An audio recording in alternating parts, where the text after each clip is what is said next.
Budget cuts won't save South Africa and could actually aggravate South Africa's deep political cracks and lead to social unrest. This is the view of civil society organizations and organised labour ahead of the Finance Minister Enoch Godongwana's delivering the medium-term budget policy statement this afternoon.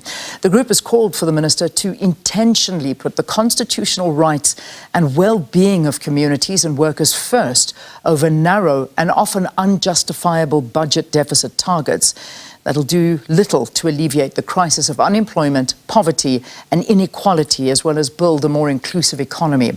This was in response to National Treasury's proposed cost-cutting guideline measures to deal with the current fiscal challenges. But to talk more about the civil organizations' expectations from today's medium-term budget policy statement and what it means for the country's socio-economic outlook, we are joined by Zimbali Mncube. He's a tax and budget policy researcher at the Institute of Economic Justice. Zimbali, thanks for joining us. It's great to have you here on Morning Live. Good morning. Thanks you for having me, Leanne. I suppose maybe let's start with the basics. You know, how important is the medium-term budget statement in the overall process that is presented every February? Yeah, I think the medium-term budget policy statement gives us a snapshot of where we are in terms of our spending priorities and our current, spending and revenue collections. And it's an opportunity for government to essentially adjust spending given, for instance, unforeseen circumstances or a change in the state of the economy, or priorities if it deems necessary. And so it's an important document for the country to look forward to, and in order to understand how the government sees the current priorities in light of the state of the economy, and also how it adjusts and estimates spending and revenue for the next 3 years. So I think it's an important document from that perspective, and we are looking forward to, as you've said, the civil society representing different constituencies, how the government prioritizes going forward for the next 3 years. So, as I mentioned briefly in the introduction, you've called on the minister to reconsider the proposed Treasury's cost-cutting measures, as this could aggravate socio-economic challenges like unemployment, poverty, and many, many more. What actions will you take should National Treasury go ahead with all this cost-cutting they're talking about? Yeah. So we've already, through this alliance and collaborations amongst the different organizations that have signed on into the statement, some will be already demonstrating outside Parliament as a show of the rejection of the proposed measures to cut expenditure. And I think that will intensify, right, from our side. We'll continue doing the research that we've done, which essentially shows that cutting expenditure in the long term is not beneficial to economic growth, and it actually kills.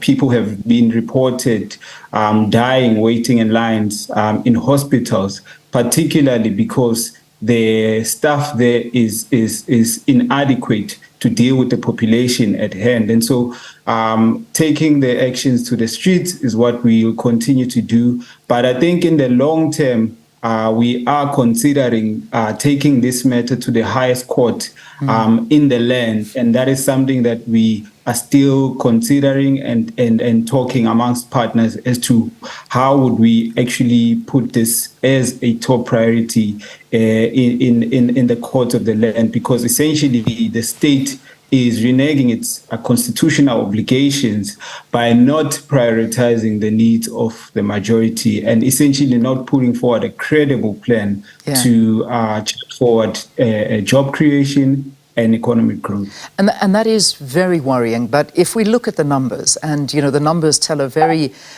not a good story at all. I mean, if we look at something like government's expenditure, it's exceeded revenue by 200 billion rand this year. I think sometimes we stop, we forget the value of this, but exceeding expenditure or revenue by 200 billion rand. I mean, it's a big number, which of course is making people very scared that they have to start borrowing once again. So, the one way of curbing this expenditure is, of course, to cut the spending. Would you agree with this, or do you think there should be another way to handle this situation? Yeah, no, we wouldn't necessarily agree with that. Spending is the only way to address the situation. But before I go into how we can do that, I think it's important to analyze how the government's very own planning in terms of budgeting has underestimated the current needs on the ground. And you see this through, for instance, these unfunded budget submissions, which is essentially programs that haven't been allocated funding. And also in the last year, there was a wage negotiation where the Treasury under budgeted for this expenditure item, and it budgeted for a 1.5 increase. But we eventually came to about 7.5. And as a result of essentially Treasury's own deliberate miscalculations and not prioritizing these key programs, such as the public employment stimulus, such as the SRD, it seems as if there's actually we are overspending, or else it's money that we should have prioritized from the beginning, right? But in terms of addressing these issues, we are saying that there are options available to the government, including, in particular, looking at idle resources that the government can take advantage of in terms of raising revenue. And this includes issues like, for instance, cutting tax subsidies that we currently extend to the private sector and corporates. For instance, if you look at the corporate income tax decrease that we had in 2022, we are losing about between 11 to 13 billion of funds that can be channeled towards these priorities that we have. If you look at something that has sparked a lot of debate amongst economists and those that are watching the numbers, is the gold and foreign exchange reserve account, which we essentially tracks losses and gains in the exchange rate and gold. We think that this account should be drawn on in consultation with the South African Reserve Bank and the National Treasury. We're not saying that all of this 459 billion that is available should be channeled towards, spending, but we're saying that this budget mismatch that we are seeing can potentially be addressed using the account. And in the long term, we want to hear the minister putting us into confidence that the state would actually do more to tax the wealthy, to impose wealth taxes, and to consider, for instance, issues like the luxury VAT. And these are taxes not on, ordinary working class South Africans, but on people that actually have idle resources and sums of wealth that they are not putting to productive use. Indeed, and certainly, I mean, that is one of the proposals is to go after, wealthier individuals that are not paying their taxes and hiding things, and also profit shifting and recouping tax gains from illicit trade. These are also ways that we can obviously try and plug the hole slightly, but the hole doesn't seem, it doesn't matter what you actually do to plug the hole, because when you look at entities like Transnet and Eskom, they're facing dire financial difficulties. I mean, listening to Eskom's results yesterday, it's like a horror story. I mean, a net loss of 23.9 billion rand for the year. This has a massive trickle-down effect on already struggling South Africans. I mean, what do you suggest for state-owned entities? Just the two I've only mentioned. There are many more in the same position.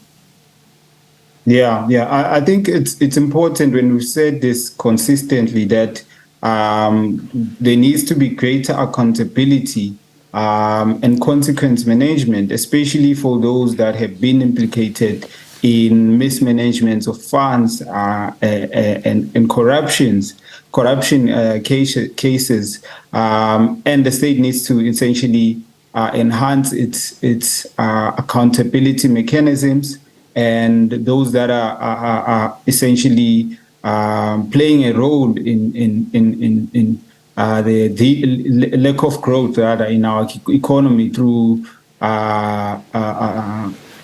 harming these key state-owned entities should be held accountable. I think that is important.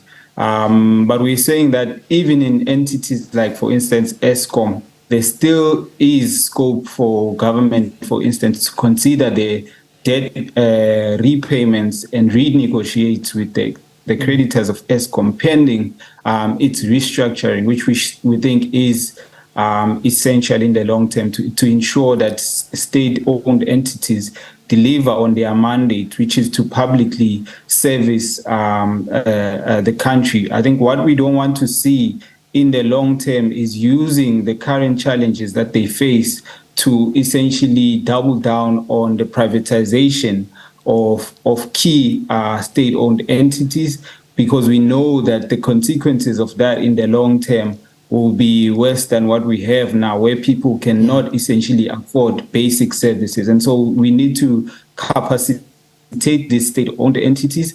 And I think the austerity agenda, cutting expenditure, we need to importantly see it as one of the mechanisms that essentially incapacitates the states, because in the long run, the state, without key frontline personnel, without the talent and the skill set in terms of the high managerial positions, it wouldn't be able to deliver on its mandate. And so that's how we should see expenditure as part and parcels of the state investing and leading in growth. So, Zimbali, very quickly, we've run into time problems. You're also campaigning for the increase and expansion of social relief and distress grant, child support grants, all of these kind of things. The worry is, are you not concerned that this could delay the implementation of the basic income support due to the slow economic growth? And if we look at it at this point in time, in terms of what government is spending,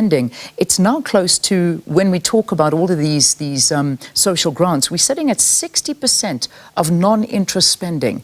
That's 60% of the budget just going and not growing at all. I mean, does that not concern you?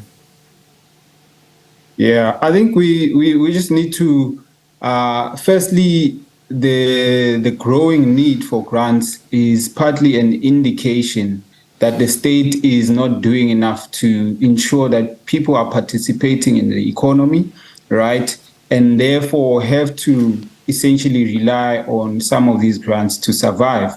But in the long term, we're saying that some of these grants have played an important role in stimulating, for instance, local economies. There is evidence, for instance, to support that the SRD in particular has supported job-seeking measures. It has supported people livelihood strategies, right? And when you look at a key program, which is the public employment stimulus, it has also played a key role in ensuring that young people in particular have a clear pathway towards formal labor employment. But obviously, in and of themselves, these programs are not enough to actively ensure that people are participating in the economy and sustainably grow the economy. But we need to see them as important key interventions in alleviating poverty in our country. You know that the population, a large number of the population lives under the upper bound poverty line. And so these programs are essential, but obviously they are not a silver bullet, and we need to see the government, particularly today, the minister, tabling a clear growth strategy that will address the social crisis that we face, as well as the so-called looming fiscal crisis that many have cited. All right, we leave it there. Zimbali, thank you. Perhaps we can get a an after conversation once we hear what's in the budget and see what your next step is and what your thoughts were on it. Zimbali Mncube is a tax and budget policy researcher at the Institute of Economic Justice.